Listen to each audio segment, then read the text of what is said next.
My problem never was with the gym. I've always been a gym rat. Ever since I was 12 years old, bro, I showed up and my parents had this like home gym that I was in. I go in there and I would work out. Since I was like 8 years old, I played soccer. And every day I had to run, I had to practice, I had to like condition myself. I was a big guy who understood I need to be healthy. And I constantly ate well. By the time I was in junior high, that was already when I was paying attention to the ingredients that I had in my food. Sometimes I'd eat candy and spit it out because I saw that's how he was. He was very health conscious. Both of my parents, they always cooked in. We never ate fast food. My problem wasn't with the fat on my body. And that's why I don't talk about it, because I haven't been there. I only talk about things that I've been through. I would imagine it's hard. When you're overweight, it's hard. I would imagine. But it's also hard being fit. It's also hard waking up early. It's also hard going to the gym. It was the most difficult for me over the last year and a half was dropping my habits, dropping my vices that were holding me back. And no way would I be as confident as I would be right now, or as determined or as focused building this business, especially because I've always had businesses in my life where I practice and I wanted to be an entrepreneur, but I was always smoking weed. I was always drinking. I was always gooning, jerking off. I was always chasing the girl. I was always giving in to those constant vices or smoking nicotine. Whatever it was, I always had a vice on me in my life. And it wasn't until the last year that I've been going to war on those things, and not just the gym. The gym was a distraction. The gym was something that I used to push my feelings away.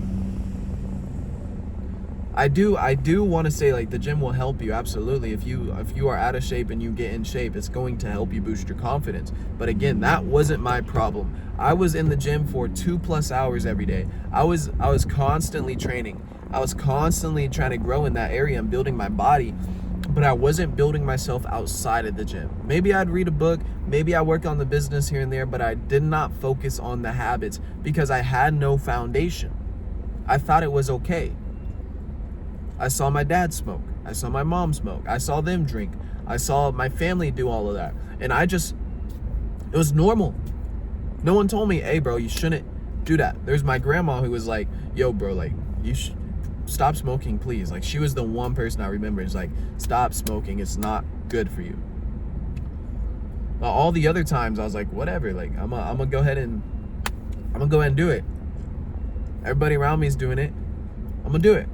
My friends used to say, bro, you're addicted. I was like, nah, I'm good. I was very, very addicted.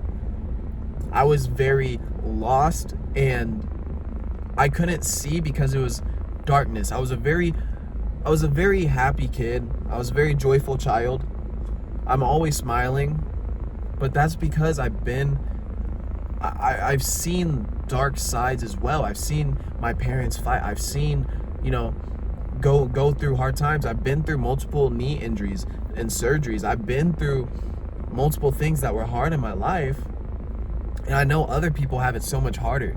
So I'm not gonna sit here and complain about it.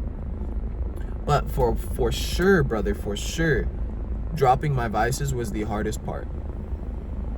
And I remember last year when I made the huge investment into my life. I made a huge investment of 10 bands into a real estate mentorship because that is what I wanted to do. I had my real estate license. I was making cold calls. I was already in it. And I just stacked more and more and more on my plate. And I did it on credit. I didn't have the money. It was honestly not the smartest decision, but it pushed me into church. I got into church. right? I felt so lost. I was still smoking weed. I was still doing all this. I felt so lost. I'm like, bro, you gotta lock in. You have to lock in. I got into a church for the very first time ever.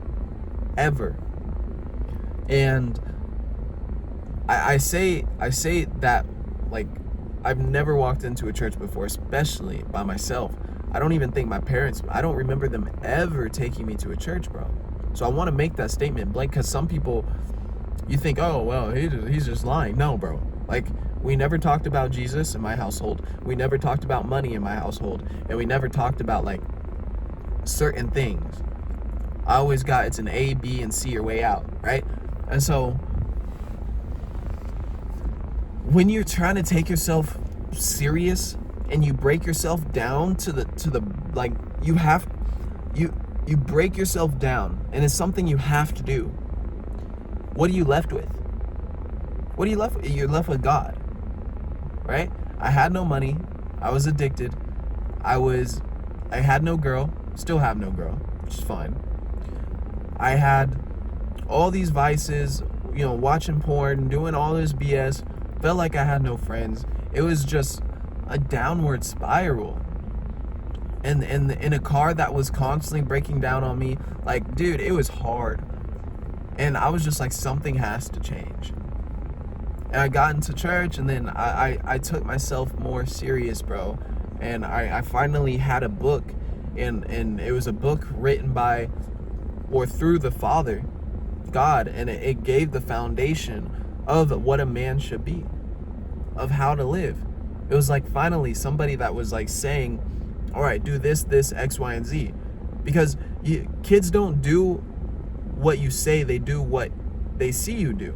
And once I saw that Jesus died on the cross for us, and once I saw that there's a whole community of people trying to abide by a word, and once I saw how God just wants us to do good for ourselves, it made it very clear to me. All right, this is the path of living, and I'm choosing the other way. At this point, I'm choosing.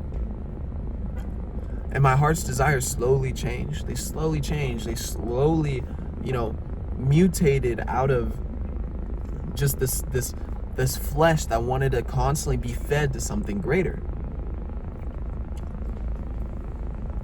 It's always a war between the flesh and the spirit. And I was feeding my flesh on a daily basis, bro. Daily. With all those vices, with all those habits, with everything. And once I cut that off, bro, there were mornings where I cried. There were multiple days where I cried. There were mornings where I puked. There were times where I thought I was going to go back. I still sometimes catch myself in these thought loops of like, in these dreams of like me being back there, bro, like nightmares. That was my biggest struggle.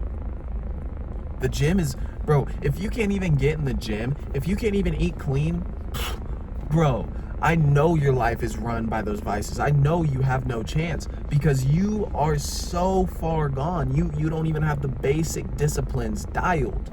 And I see preachers at my church that don't have the basic disciplines dialed. Like they're fat. How are you a preacher and you're fat?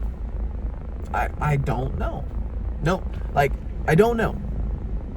If you are leading a group of people and you're telling them or showing them, you should be showing, not just telling, but showing with your actions on how to lead a proper life. I don't know how anybody would be in that position and be out of shape. That's a provocative, take. But it's just, bro, like, you could do better. It's easy. Eat real food, hit the gym a few times. It's easy. That's all you need to do. Kids don't do what they're told. They do what they see their parents do or the people they respect. Who do you want to be for your kid? Who do you want to be for your family? Who do you want to be for your team? For the people you're leading?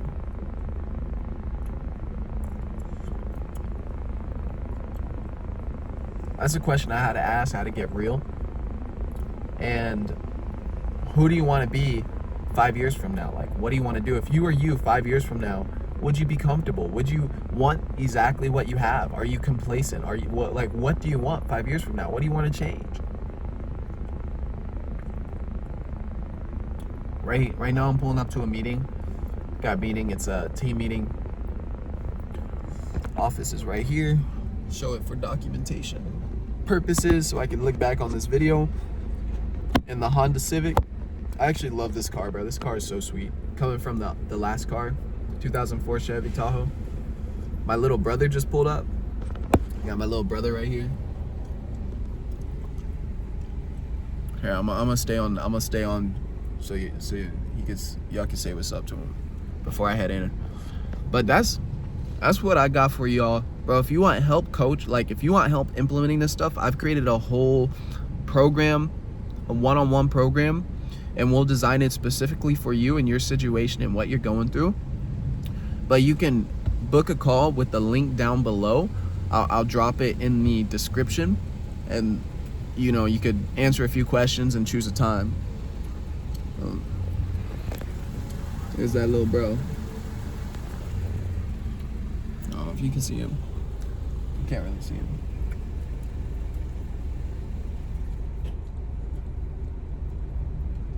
Hold on. Wait a second, he's coming. Yo! Come here.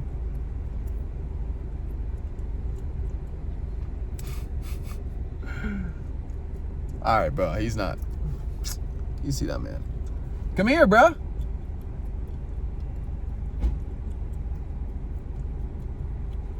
Alright, bro. It's taking too long. But yeah, bro. If you want to see a photo of the brother on the IG, there's a bunch more stuff on the IG. I appreciate y'all for tuning in. I'll see y'all in the next video, brother. Be good. Stay dangerous. Bye for now.